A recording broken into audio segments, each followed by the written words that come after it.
when you watch a Pesach program buffet, you lose all hope in the Jewish people. Do you watch Kill Tony? I was on Kill Tony. When I linked up with Ami and Ellie, I felt seen for the first time in my life. I'll perform anywhere. I'll do shivas. I will perform every night of a shiva.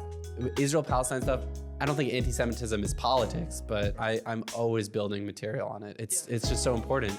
I could be the only Jew that you're meeting that's talking like this in your entire life. I want to be able to say the word. You can bleep that out. All right. Well, Mikey, first of all, welcome to the show. Good to have you over. Thank you. I didn't know if that prequel was. You know how like Joe Rogan just kind of like it just jumps. Dang. Sometimes we try, but it depends on how good the beginning is. Right. Yeah, that beginning sucked. So we just jump scared you with an intro. Now we're starting. Yeah, you should. Yeah, if we don't put the beginning in, then you guys will definitely regret it. So I think I'm gonna throw some snippets in for sure. All right. So Mikey, how you doing, man?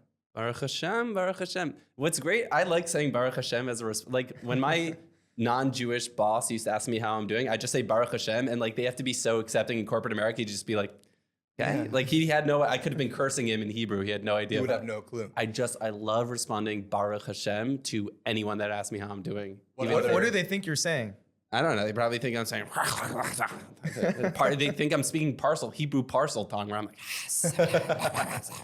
What other things do you like to say to your non-Jewish coworkers? You're wrong, and I make more money than you. Yeah, exactly. DJ, not a good podcast to have water. Oh yeah. You're gonna spit it out. We're gonna spit it out. All right, so Mikey, tell us about. Okay, first of all, what is it like growing up Jewish and funny? It's not easy. Let me tell you, we're very serious people. What's it like going Jewish and funny is synonymous. Jews are so funny.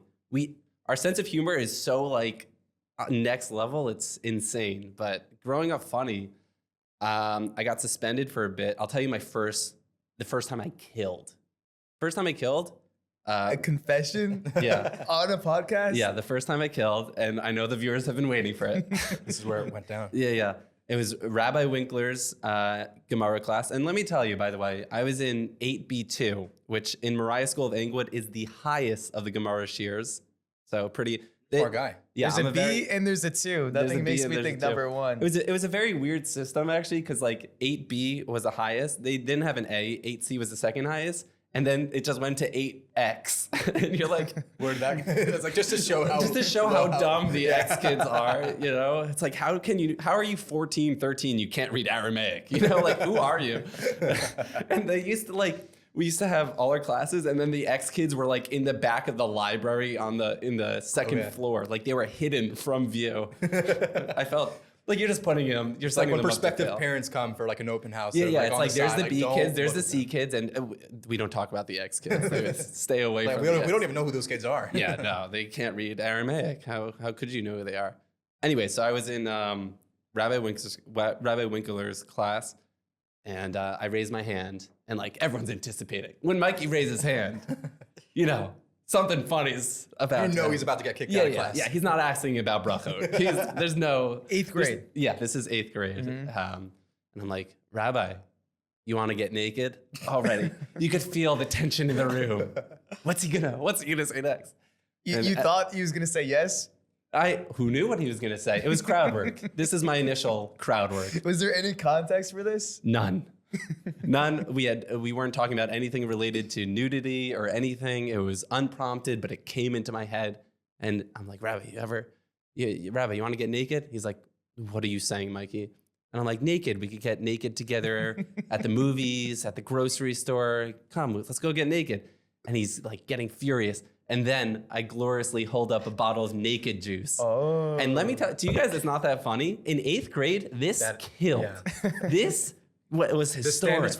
The standards for comedy it was a bit lower. You know, I wasn't doing airline jokes. Or better, depends on how you look at it. I think it was way higher. I think the standard. And he gets pissed. He kicks me out for 2 weeks. But that naked joke, I mean, that goes down in 2 weeks probably give you a lot of time to come up with new. Yeah. But I couldn't find any other juices that were as funny. What about you were stuck to juices? Yeah, I really think naked was the only proper it's like tag. Funny. Yeah. It's hilarious. And naked juice was fresh. It was a new thing. It was new. It was trending. It was viral. I never liked it. It was a little confusing. I didn't like naked. I didn't like, and you remember that suntan lotion growing up with like the girl whose like diapers being pulled by the dog? You know what I'm talking about? No. Oh, That's All I know fine. is the banana. When you edit this in post, you'll show a picture of it so everyone knows. Anyways, that was my first crush, and it was very confusing as a child.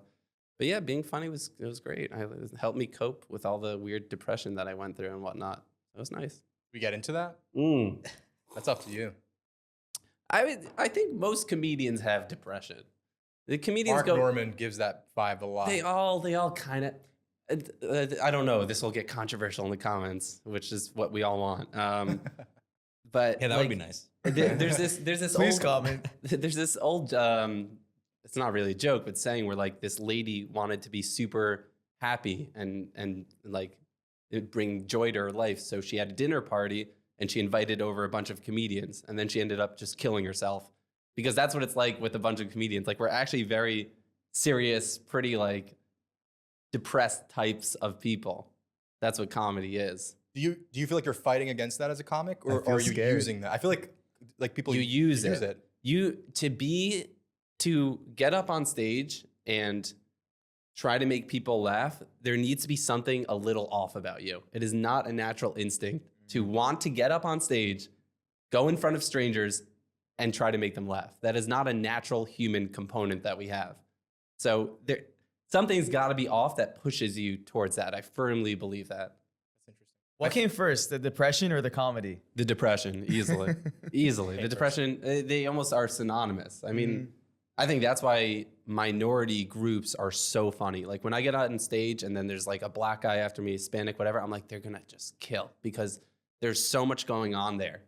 There's so much history there. And I do think that there's channeling that energy into the comedy.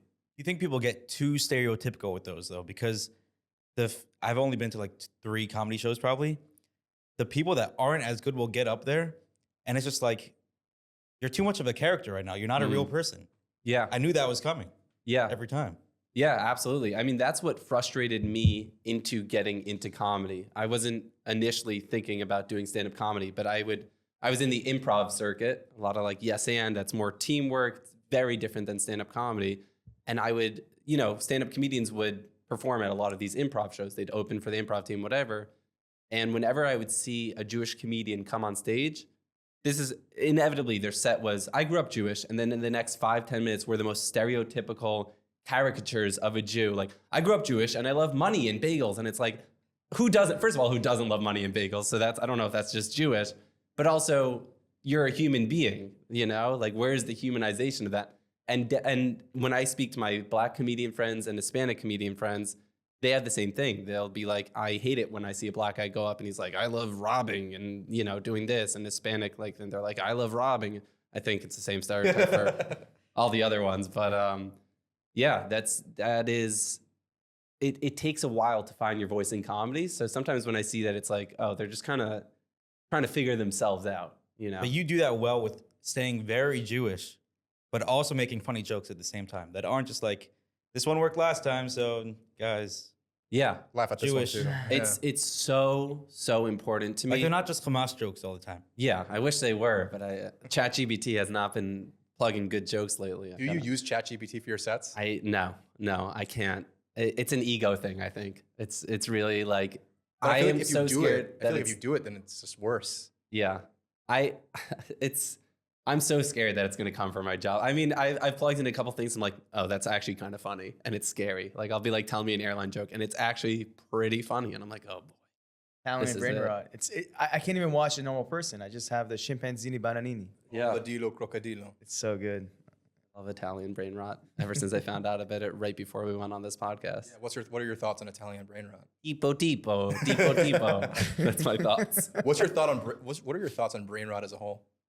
I think it's great because Jews have Shabbos and now the goys are really falling behind. Meaning we do 6 days of brain rot, but the goys are doing 7 days. And I think that extra day is really going to lower them. It hurts. Yeah, I think the disparity is really building. I think Shabbos is great for brain rot. The buffer. Yeah, Shabbos is a brain rot buffer. The brain rot. But then you want it even more after Shabbos. Yeah, that's Yeah, true. that's I always true. feel like it's like an addict where you're away from your phone and then you're just like, oh, scroll. That was I saw that bit that you made, like like your Motzei Shabbos routine. Yeah. The second Shabbos is over, there's to me the most depressing time of the week is like 20 minutes before Shabbos ends. I just feel this like existential dread, and I'm like, oh God. And then you're like looking at your phone, and then it turns on. You see the Apple logo, and all the dopamine starts rushing in. You're like levitating, like your neshama yetera just leaves your body, and you're just levitating and looking over. Yeah, but I'm a fan of brain rot. I'm a fan of Instagram just kind of taking over people's minds, because if it's really, you have to do so little now to get ahead. It's incredible. You just have to like read one page of a book a day, and you're just light years ahead of anyone else. It's incredible. That's crazy. Yep. How old were you when you found out you were funny? Was that it in your class, or like? Yeah, it was definitely, we always had like, you have projects as kids, and all those projects kind of like, you have to start freestyling a little bit. Like we had this project I remember in 5th grade about like marine animals, and I did like a freestyle rap, and I'm like, oh, I don't know where it comes from, but I'm like, oh, I kind of need people to have their eyes on me. Interesting. And this was the healthiest way. Instead of getting kicked out of class, acting, comedy, that's a very healthy way to channel this energy, Like I hate being the guy at like the Shabbos meal that feels like he has to perform. There's always one guy at the Shabbos meal that like, he talks a little more loud than everyone else. We all know this guy. He's just sitting there and he's like trying to make the biggest jokes and whatever. And I'm like, I wonder if I could just be the quiet guy at the Shabbos meal, but still have that energy somewhere else that makes a little more sense. Quiet, funny guys are probably the funniest because you don't see it coming. Yeah, that's true. So how'd that progress throughout your life? Like you knew, when did you know you wanted to like actually do comedy, like for work, like as a job, as your career? Well, I got into acting at Frisch, which is always like, the school plays are hilarious in a modern Orthodox school, because it's a good way to start a career. Yeah. As any great actor, Pacino started at SAR. A lot of people don't talk about that. No way. Yeah, but I remember like we do these like plays like Romeo and Juliet that had clear kissing scenes, and it'd just be like, you're in this co-ed modern Orthodox school, but you can't touch or anything, so it'd just be like, I love you, Romeo. I love you, Juliet, and you just look at each other and just be like, cool, and you just walk off stage, and then like, oh, do you show him? I would just start playing. You don't have two guys do it? No, we didn't have. I think that's somehow, I don't even know what's that's more of an SAR thing. Yeah, that's SAR, and then the girls are all wearing tefillin in the play. But yeah, that's where I started when I was like 16 in acting, and I loved theater, and I'm like, oh, I'm gonna be an actor. And then I went to school for acting, and then I started my career as an actor. I was doing commercials. I was doing like small bits and shows and whatnot. Like TV commercials or like? Yeah, TV commercials. Nice. Zebra pens. Check it out. Oh, I'm the one guy wearing a yarmulke. The silver ones with the black, like hard, not even rubber. I don't know what this is. You would know about pens. Those are good. Zebra pens are nice. They gave me a golden pen. Real gold? On top of pay, which is, I think it was real gold. I don't know. But I felt really cool because that was the first time, I think, in like a publicly aired commercial that someone's wearing a yarmulke, which was very exciting. Like I just showed up. I'm like, can I wear this? And like, I like putting people in that position. If they said no, I'm like, okay, so should we have a lawsuit now? Yeah, exactly. Like my lawyer's on his way. Yeah, exactly. You think they would let you wear a kippah today? Yeah, of course. Yeah? Of course. Yeah. Is acting school real? Does that exist? Acting school, or is it like a big name for something? Acting school exists, and it's hilarious. It's just people being so over the top. I mean, I went to University of Maryland and I studied theater. I was in the theater program. Yeah. Got it. UMD is also a funny place. UMD is hilarious. It's so Jewish. It's crazy. It's just the terrapin wears like a yarmulke. That's how Jewish the place is. Are they all theater people there in the acting program? Yes. And theater person is a very specific personality. Yeah, that sounds like a lot of theater people in one place, which is like everyone knows what that is. Yeah. Yeah, and it was the worst time to be from because all my friends were gay, and then it was just a bunch of cute straight girls. So it was really, but I was from, so I don't know what category that puts me in. Which group did you fall into? I guess I'm in a weird gray zone where I'm not touching the girls and I'm not touching the boys. The guys either. Yeah, it's just you're just kind of in the weird middle part. That was tough being from in secular college. Do not recommend. Why not? It's like here's an all you can eat buffet and don't touch it for the next 4 years. That's what it felt like. You're becoming a monk. Yeah, it felt like the highest form of celibacy that could exist. It's like, here's the pizza place, here's these beautiful women, and here's the Hillel with the crappy fried food. Go there and sit. It's definitely the one or two. It has one of two effects on anyone, and it's like either fall in or like it either makes you feel, oh, I'm more like very similar to these guys, or it makes you feel like so much more different. Yeah, it really accentuates the differences. You felt different, or you felt? Yeah, I felt different. Absolutely. Did you like it? Get No. more eyes on you. No, I didn't like it. It was such a confusing time to be Jewish. In college, wearing a yarmulke was such. I would go to these parties and I'm like, what am I doing here? With the yarmulke? Yeah, with Really? the yarmulke. Did that help That's you cool. in dating? No, Did it make you stand out? no, not at all. It was definitely your nose then. No. I mean, I have this beautiful face, and then it was a little tricky with the yarmulke. I think it took me. I'm very thankful that I've always pretty much worn a yarmulke because I think it gave me a confidence in myself that I think is kind of lacking in a lot of mono-Orthodox guys. Like mono-Orthodox guys are very like, I don't want to offend, I don't want to, we're very standoffish. Right. Rightfully so. We don't want someone to be like, if you accidentally bump someone on the subway and then they look at you and they're like, oh, all Jews are bumpers, and then they just hate Jews all of a sudden. That's a fear that we all kind of secretly have. Kiddush Hashem. The Kiddush Hashem fear, yeah. The Chil Hashem fear is Right. probably bigger than the Right. Kiddush Hashem fear. You're representing everybody. Yeah, exactly. It's I such was a thinking scary about that thing. the other day. I don't think there's any other minority that experiences that. Mm-mm. But Well, if you're wearing a hijab, you're like, I would say every minority experiences. right, but at the same Probably. time, I'm not one of those minorities. But yeah, it's probably a thing that all minorities experience. Yeah, I think every time they see, like when I see a Jewish person commit a financial crime or whatever, I'm like, he just ruined it for all of us. Or worse, the sexual crimes. everybody has the Have same you ever last see- name. You ever see like, okay, this is crazy, like Instagram comments on news posts by like random TikToker, like whatever, like Instagram like pages that are like known to be anti-Semitic. Yeah. And it's just like this rabbi sexually assaulted, blah blah blah, and then like the top 100 comments are like, well, and like Yeah. with the Israeli flag. And Oh, it's just like so you terrible. can't like Jews suck at PR. Yeah, we're really, really bad at PR. And I just think we need to go out we just need to be more Sephardi. That's what it is. We need to go out with more Really? brazen confidence that comes out of nowhere. I don't know. I feel maybe it's very possible. We need swag. how are you Swag. becoming more Juicy. Sephardi? I always toe the line. A lot of people don't know which one I am. I'm still not going to say, but Is it really a I secret? always toe the line. It's a deep secret. It's how gonna I come keep- out Your as last name is Sephardi. Greenblatt. Well, no, it's Gindi actually. It's Oh. Mikey Gindi. Mikey I'm a Gindi. member of the Syrian community. We got the same deal. The shirt you're wearing gives us major like Sephardi vibes. Yeah, I that's was Or gonna like- say more the chest hair. Oh that yeah, too. yeah. Well, What kind of chain kinda- is there? Where's your Magen David? New?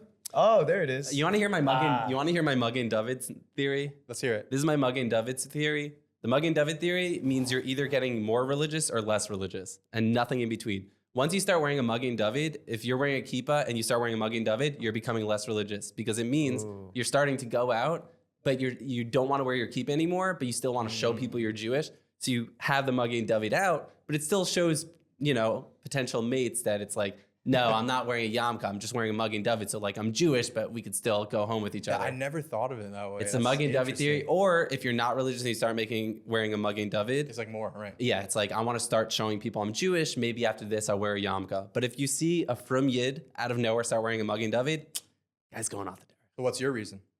That I don't wear a Magen David because I'm a that- frum yid. There's no Magen But David. why here. the Oh, I chain? thought it was hidden by the mic. I didn't Oh, see why it. the chain? Because Temu had a sale, baby. What are your thoughts on Temu watches? I love anything Temu. Got to get it in before the tariffs come.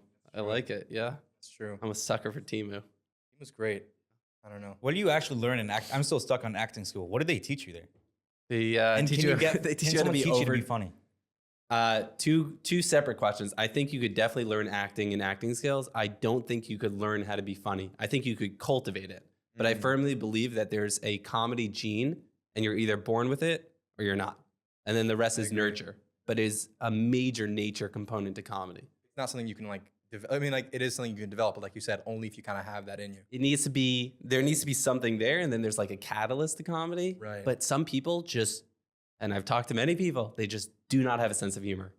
They'll just, a joke will be said or something, they can't fathom, they can't understand it. It's not in their essence. But some people, they have it, and then stand-up comedy is a matter of cultivating whatever's in there. You probably have a weird life experience because everyone around you is trying to be funny all the time. Yeah. And it's like you're just getting all these terrible jokes thrown at you all the time that I would never get Yeah. because they know they're not getting a laugh. Yeah. But you're probably like, yeah, that was funny. That Yeah. is something I've All the time. noticed. Is What's your pity laugh? my pity laugh? I've done it 3 times this podcast Yeah, by already. the way. Like, that sounds I'm very just familiar. trying to know for future reference. Yeah. No, when I'm talking to people, I definitely once I tell them I'm a comedian, they'll start just making jokes. And I'm like, or they're like, oh, I feel like I have to be funny around you. I'm like, please don't. Please just act like a normal human being. Do you try to be funny when when you have normal interactions, or like you try to save it? I don't. Save it for I the never stage. try anything. I think what stand-up comedy does, and I think maybe improv does this a little more, which is that's where I started after college. I started in the improv scene at schools like Upright Citizens Brigade, which is like Amy Poehler went there. A lot of Saturday Night Live No way. people, alumni, Magnet Theater. I was on a team Wow. there, and that really gives you this like, just say it. You know, like I think an improviser more than a stand-up comedian is really good at like just saying it. So I don't necessarily try to be funny. I just break that filter. So when we're talking, I just say it. I don't really have that safeguard for better or for worse. I And always that- feel like timing? comedians think more. I always think like comedians are thinking more and faster so they can come up with a response. So it's more a matter of when we're in a normal conversation and all of a Right. sudden you laugh or I laugh. What a comedian does, while normal people, they'll just be like, that was funny, and they'll move on with their day. A comedian's like, why was that funny? Right. And then we'll really start to explore that and analyze that. But it's a never-ending question. Yeah. We were talking with Ami. We had Ami on the first few episodes, and we were Friend. talking about it. And Yeah. like, he was just like, "There's no real answer. Like there are maybe some like psychological, philosophical answers as to why funny is funny, but like, it's so tough.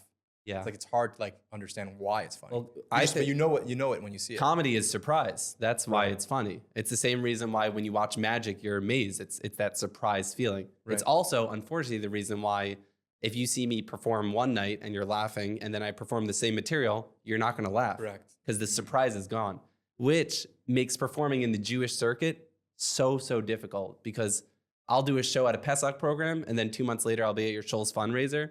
And most comedians, it takes years to build new material. Right. But now I'm expected to have a whole new set for you.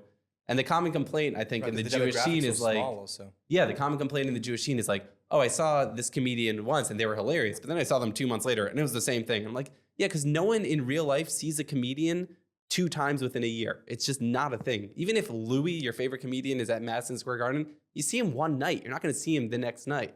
Right. It's just not a thing. So I feel like I only learned recently, like a few years ago, that comedians aren't just funny when they get on stage. Like yeah, they I practice. only learned that when I got into stand-up comedy. Really? So I completely hear you. And So how'd you make the transition from acting to stand-up comedy? So acting was I was getting there. I had an agent and everything, Oh, wow. and I was doing these commercials and whatnot. But inevitably, my agent would call me. You know, this secular Jew would call me almost every Friday. Like, I got a great audition for you Saturday. You know, this is a great opportunity. And I'd be like, I keep Shabbos, which I let her know in the beginning.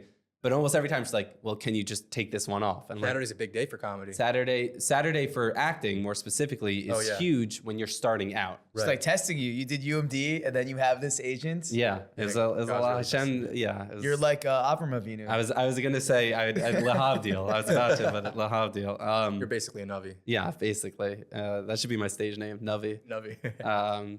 But I kept running into the same problem about Shabbos, and I came to a crossroads pretty much where I had to choose Yiddishkeit or Shabbos, or Yiddishkeit or acting, and I just couldn't. I'm like, I need something with a little more meritocracy, and stand-up comedy, I think, out of all the art forms, you're a little more in control, a little more. Like, yes, there are show Friday nights, but you could host your own show and have it on a Tuesday night, something like that.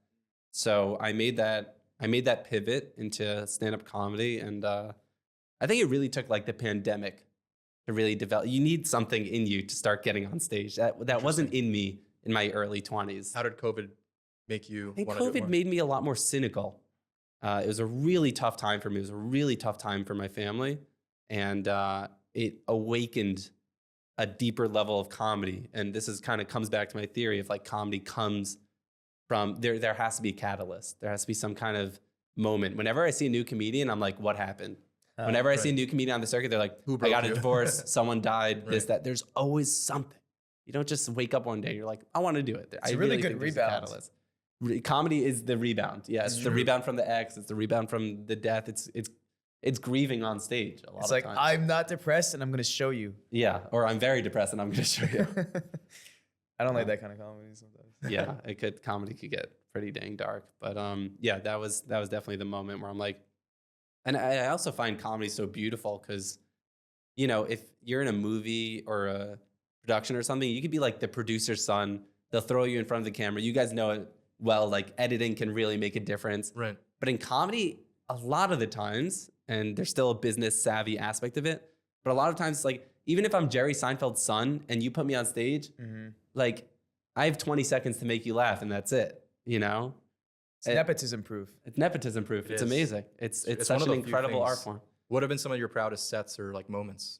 I think I've recently done a bunch of hour-long shows, That's huge. and just to be up there how for long an does it take hour, to plan for like an hour-long set? years. Every set takes years. Wild. Um, Where was the most recent one that you just did? in a pesach program in the Nice. Berkshires, and like Berkshires. you know, as a Jewish comedian, you're doing shows for people A, that have never seen comedy, and B, that wouldn't normally be at a comedy club. My front row at this show, there's an 8-year-old. Right. You're not having an 8-year-old at the Comedy Cellar, you Right. know? So it's like, you need to readjust your whole idea of what it is to be a stand-up comedian. Like, how do you do crowd work with an 8-year-old? Or they're We're- too religious to go to like a comedy club. Oh, yeah. We're definitely seeing a renaissance in, I mean, like you and like maybe 4 or 5 other people who are like within the modern Orthodox like Jewish scene that are, you know, coming up. It's so amazing. When I found, and I'll speak to like my J-Sketch crew. You guys, J Sketch was one of the first that really in my opinion, at least what I like as someone in the audience who sees that, Yeah. you guys were like pioneers in terms of like modern Orthodox. It's amazing. And yeah, when I linked up with Ami and Ellie, I felt seen for the first time in my life. I mean, and I hope felt seen in some capacity too. Like we are on a circuit that no one's ever, you know, we're like going to a new planet. We're Right. on Mars right now. What was that experience like? It was amazing. When we riff and when we write together, it's like, oh my God, you guys think and see jokes like me. And like a lot of jokes is mapping. Like, how do I make this cup of coffee Jewish? You know, like what am I putting in instead of coffee? Am I melting matzo balls? Whatever. It has to be deep enough so that when your nose goes in, it doesn't dip into the coffee. Exactly, something like that. But they, you know, we're on a different madriga. Like, Right. for me to be able to say madriga to them and both of them understand that and Right. put that in a comedy, amazing. It feels like like you said, like a real renaissance. I don't know if it existed before. It did though. not. We had Jerry Seinfeld, you know, like we had in the 80s and before that. Right. But were they doing jokes about shadles? No, of course not. That's what I'm No. saying. Yeah, within You the know? Orthodox scene, Modi was the closest thing that we had. Yeah. Yeah. What is his name? Larry, the guy from. Larry David? David? Yeah, he's very funny. Hilarious. But He would make he's, Jewish jokes. he's a comedian that is Jewish, not a Jewish comedian. Correct. And the distinction is very important. I guess so. Like a from His Jewish. stuff yeah. is culturally Jewish, but Culturally he is Jewish, no, yeah. you He know. looks like a Jew. What do you think are Yeah. the biggest misconceptions that you've learned that like non-Jews have about Jews?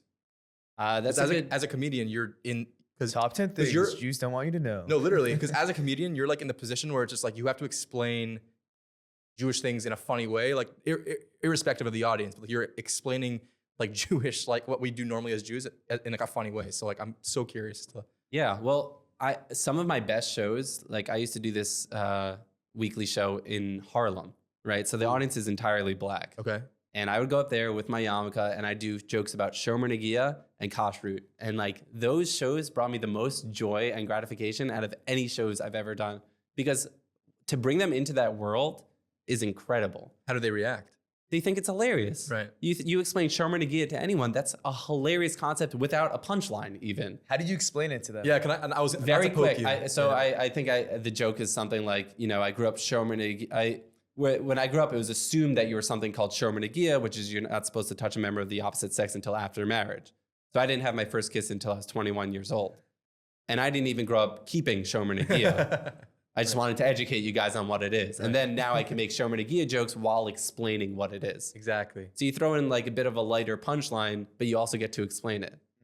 I think there's so much. I always think about like on Sukkot, lulav and esrog, is by far, Oh, yeah. I think it's the hardest thing to explain because even most Jews don't understand what it is. Ellie Leibowitz has such a great bit on that. What type of lulav guy are you? Yeah, exactly. The only, I guess, issue or tricky thing about the Jewish comedy circuit, and one of many, is like, you know, if Ellie Leibowitz has a great bit about lulav and etrog, and then Modi has a great bit about Ashkenazi and Sephardi, it's like there's only so much source material that you could have. I'm always surprised when you guys come up with new stuff. Me too. Like I didn't realize that was like a sector within Jewish comedy that existed. Me too. When I started making memes in like 2017 on my Instagram page, like me and my friend that started the page were like, okay, only like we were surprised when we got 50 followers because like how many people understand this niche of a niche, and we're also like, how much longer can we make memes about Judaism? Like you run out of. Is there more within the demographic that's just untapped, or do you feel like you're reaching the? I think the we're every time I feel like we reach the peak, there's more. I don't know how. We only have one testament. At least for Christians, they have two testaments to work from. They got an old and new. Right. I only have one testament to work with. Not a lot of source material. Can you explain what happened on Kill Tony? Honestly, I don't even know what Kill Tony is, My but I know favorite you show. went on it. I know the little part is that you have to do startup. I'm not startup. You have to do improv with no time. Yeah. And it's very stressful. That's all I know about it. Yes. Yeah. So Kill Tony, how it works essentially is you have 1 minute to do stand-up material, and then there's an interview afterwards, and they basically judge you on that 1 minute. And I lived in Austin, Texas for about 7 months, and that's where I started stand-up comedy in Austin.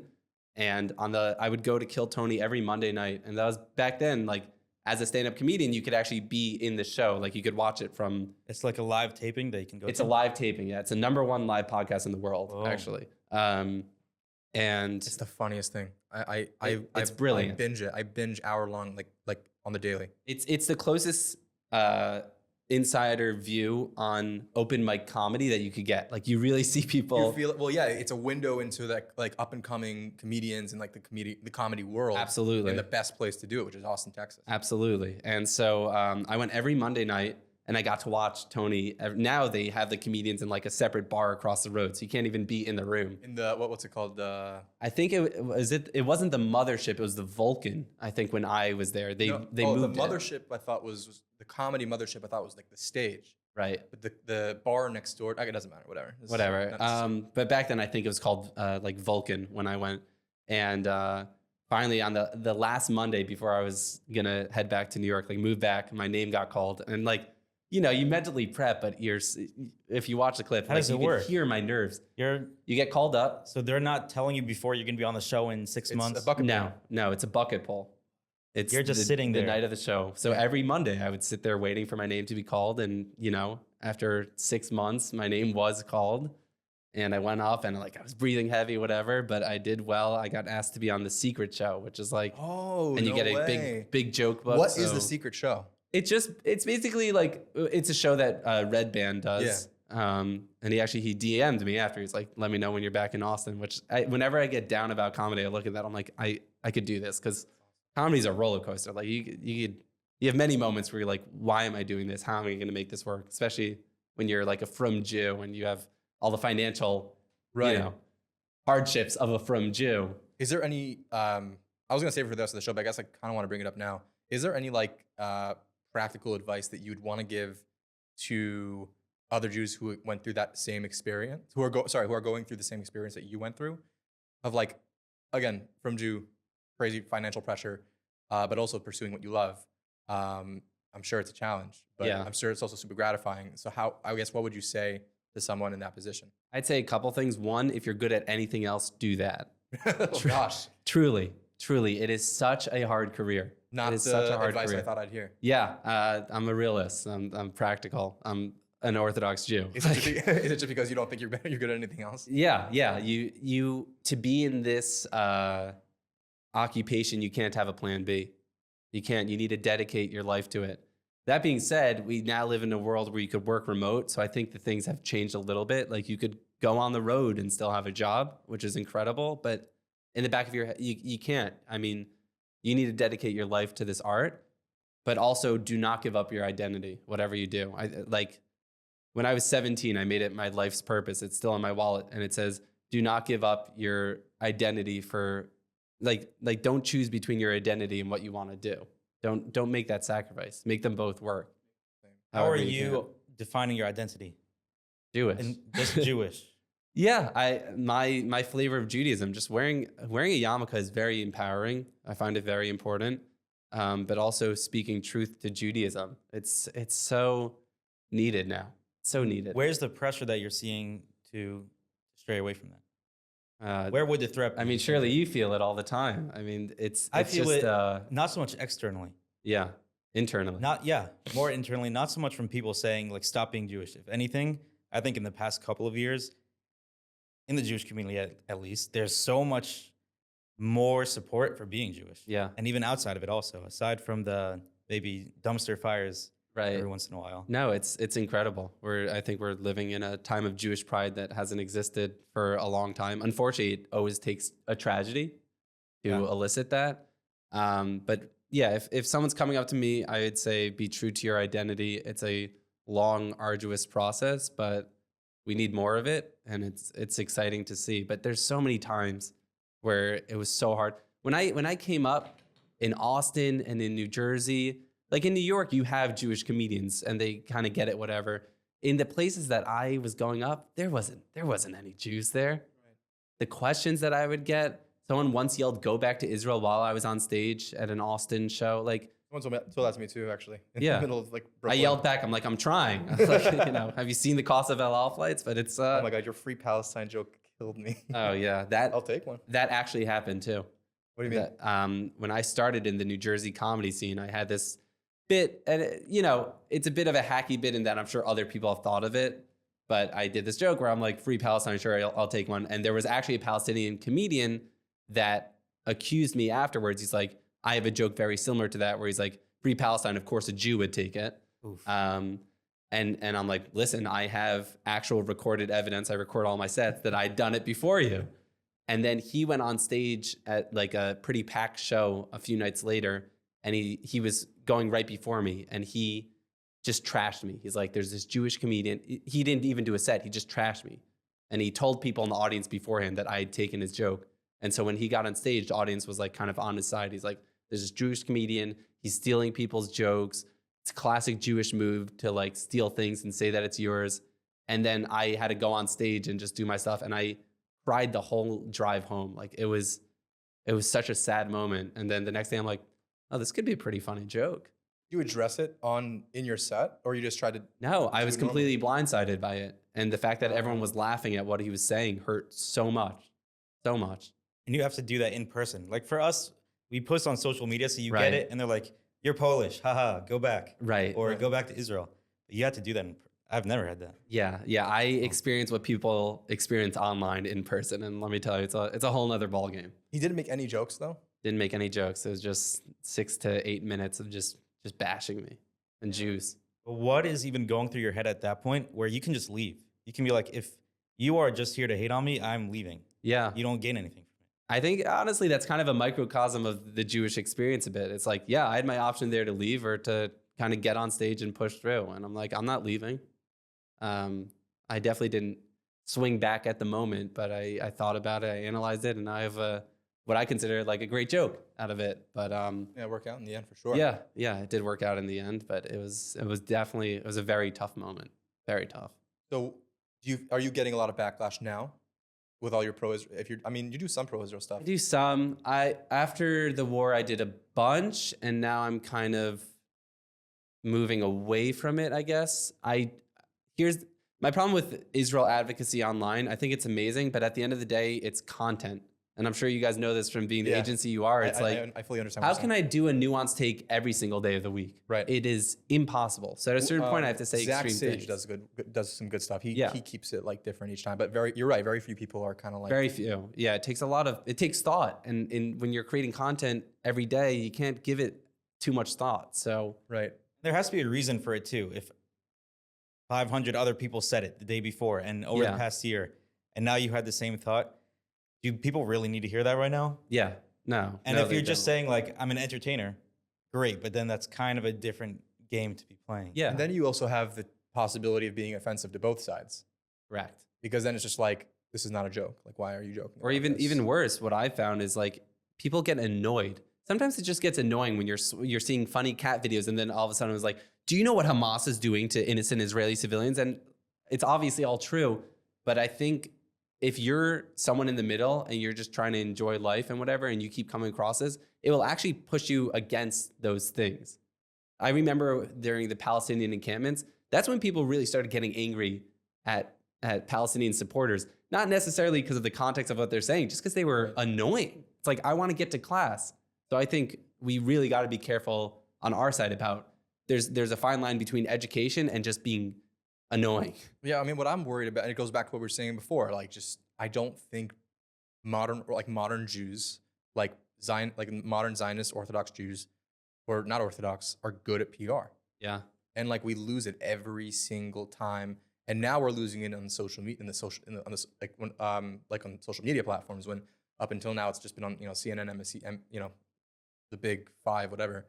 Now it's like also social media. It's so hard. It's so hard. There's so much working against us. But it's also like, it's not like there's a shortage of content. It's like Yeah. we're pumping out a lot of content. Probably the outside, the opposition pro-pallies are probably pumping out more. But like, I don't know. I exactly what you're saying. Like I look at this stuff and it's just like, I agree with everything you're saying. And I think that, there should be more, being said about it. But like, I don't think it's being effective. I think we need to shift the focus. You have all these celebrities. I think that's where it needs to be. Like you have Macklemore. A lot of people love Macklemore, and he's very pro-Palestinian. And by the way, when I say pro-Palestinian, I don't think that's a bad thing. I'm putting it in the context of pro-Palestinian, doesn't want Israel to exist kind of thing. Yeah, correct. I think you can still, I think what is not spoken about enough is like, I do think you could be sympathetic to like innocent lives. Yeah. While also pointing out as to why and justifying as to why that's happening. But because the internet, it's either you're right or left, you're black or white. So Exactly. you can't, You can't, right? yeah. On the internet, you can't be that. Right. But we need more just Jewish figures that are well-known Jewish figures just speaking out against it. People love Kanye West so much to the point that like they don't care that he's insane and saying these crazy things. Because at the end of the day, My Beautiful Dark Twisted Fantasy, top 5 rap album of all time, okay? So I'm saying I think Jewish people, we need to be leaders in our fields and then speak out. I think we're putting too much attention in just trying to speak out. Right. We need to build ourselves up and then we need to speak out. Obviously, you could speak out at any time, but I think that's where the energy. After I started doing a bit of activism, I'm like, let me get really good at stand-up and then start speaking out about it in my stand-up to people that, are still forming their opinions. For me to be able to go into some of these shows and do some jokes about Israel that show the beauty of Israel and its culture and show the absurdity of some of the things people are saying, that's where it is.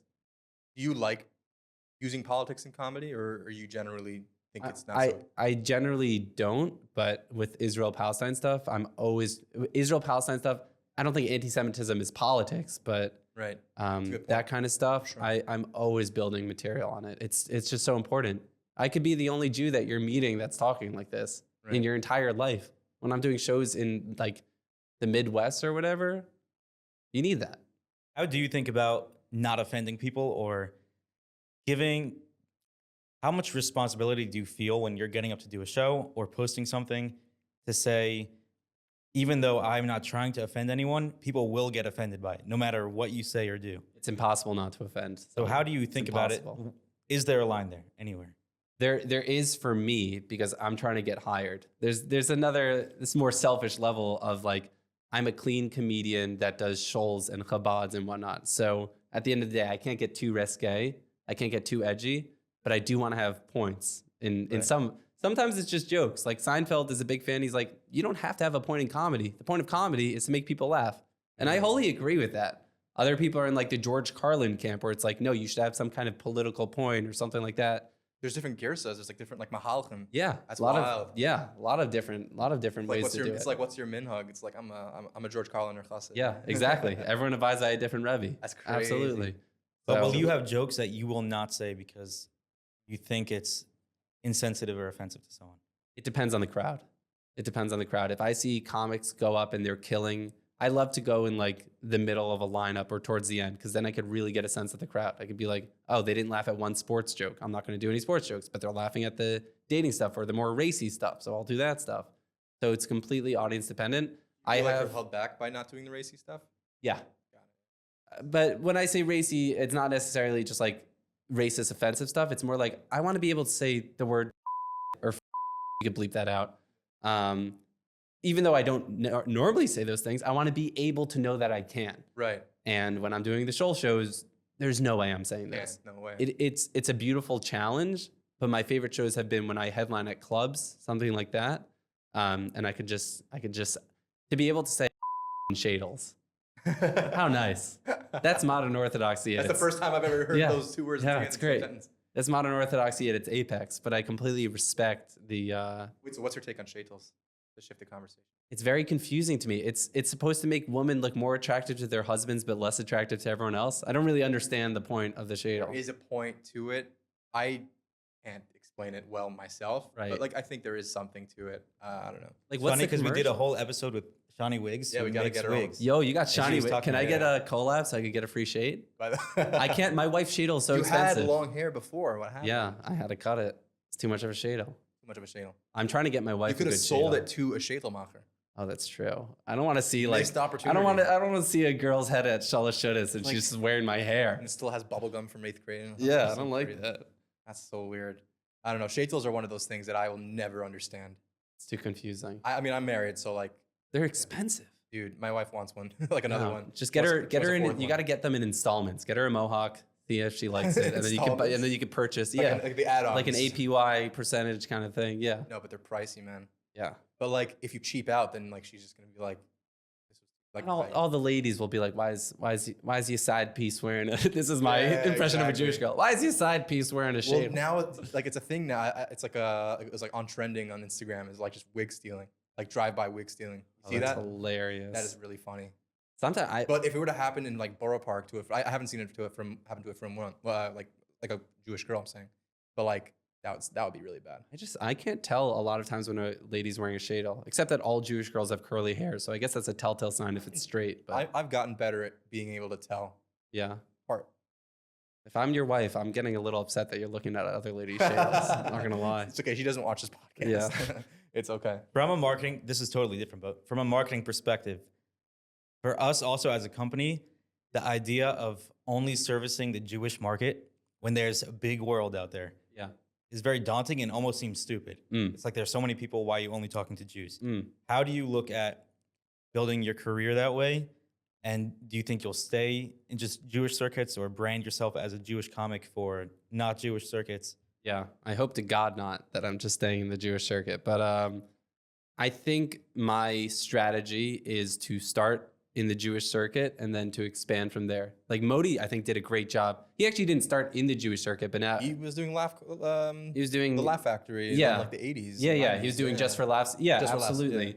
But I think his real parnasa came from the Jewish stuff. Really? But I've seen his material kind of shift. Like, you know, his Jewish shows used to be like 70% Jewish, 30% non-Jewish, and now it's more like 50-50, and he's selling out the Beacon. I mean, he's really done it, and I really love that approach. In stand-up comedy, it takes over a decade to start to find your audience. I feel lucky enough that I'm able to find my audience, and there's so much more to explore.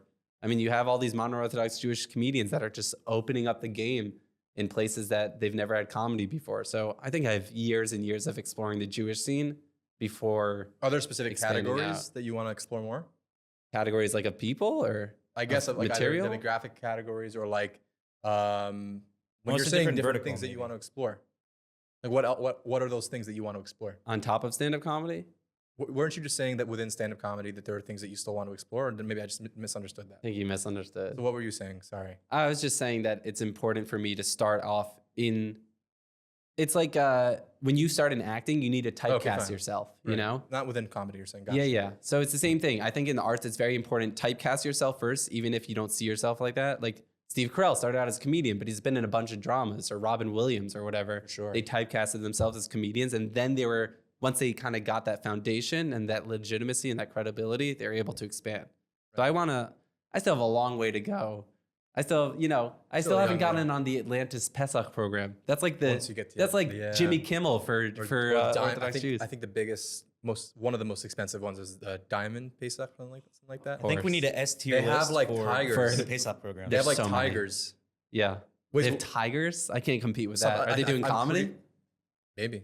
God, another thing to worry Roasting about. lions. I don't know. Yeah. But was that your? Did you do Pesach programs before?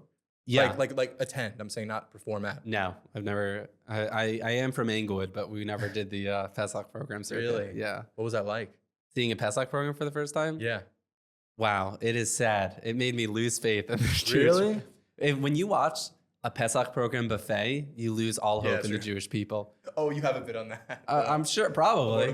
Lord of the Rings thing, right? Oh my God, yes, Yeah. that I think was the funniest thing ever. So good. But you see these like, first of all, the Jews don't go in one line. It's like we have a two-pronged approach to the buffet table. Like Yeah. you have Jews coming from one side, the other. You have like And hands just behind. coming up from the table, like Yeah. it's a zombie apocalypse, just grabbing a brisket and.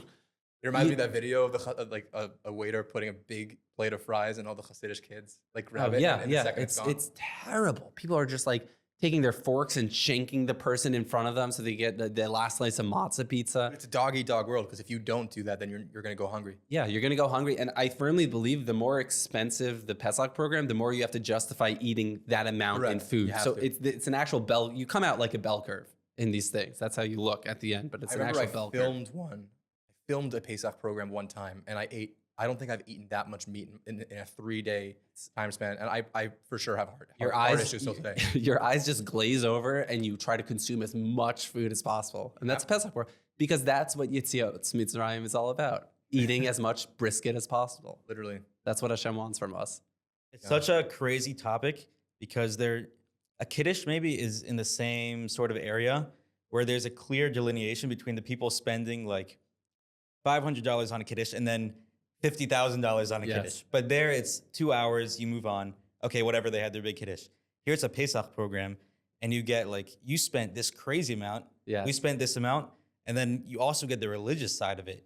It's like, well, that's not really spending Pesach if you go to Pesach Yeah. program. What's the point of that? Well, Which I never those really are just got. the poor people. Yeah, But exactly. So maybe it's just It's one true. point. It's not really Pesach. It's also $50,000, but it's not really Pesach when you think about it. But what's the response to that by the people who can afford it? How do they justify Pesach programs? How do they? It's a good time to get away. I can't clean. Yeah. But it's more like my maid can't clean enough for the house or whatever. Yeah. I don't see the need for the justification. No, Like, it's a nice vacation. the for 8 days. justification. That's what it is. Why not? I think, Especially if truly, you go into debt. when Oh, I see yeah, Pesach definitely. programs, I'm like, Mashiach needs to come now. Like that's it. We've hit the apex of our religion. We've done.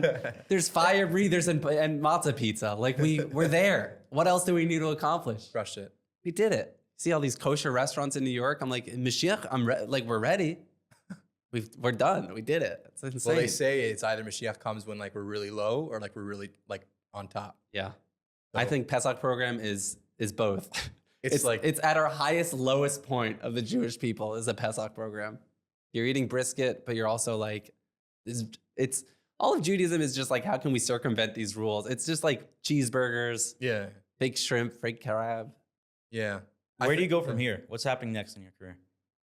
There's so much to build in. It's very exciting.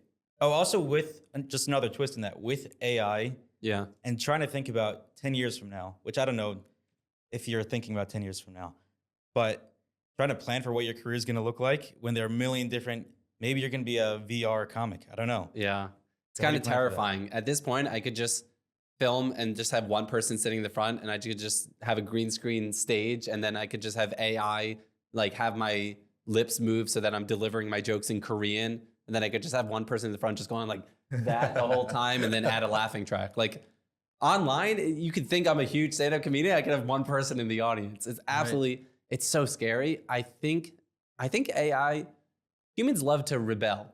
We're rebellious people, you know? And I think AI is going to make us rebel. I actually think it'll bring up more live theater in a weird sense. I think people are going to be like if I see another email from a person that says, to whom it may concern, and then it has those emojis that ChatGPT always puts in. The Like, rocket taking off. Yeah, the rocket. I'm like, classic. I know ChatGPT made this and it's pissing me off. And give me a real human being, please. I Yeah. really think we're going to have that.